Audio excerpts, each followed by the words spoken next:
Welcome to Sweet Life Beat Life. We hope this video helps. You start by confirming prerequisites, automation anywhere version with API support and a valid API key. Next, open Postman or use curl to test the base URL so you know the endpoint responds.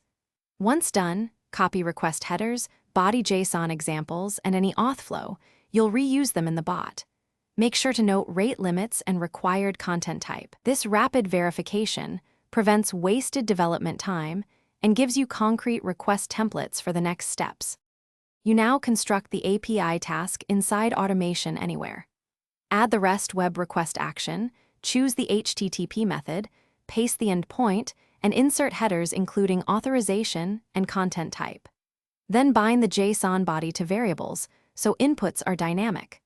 Once the request executes, parse the JSON response into bot variables using built-in parsers or string functions. Make sure to capture status codes and error messages so the bot can branch on success or retry logic. Finish by adding retries and exponential backoff to handle transient failures and log both request and response payloads for traceability.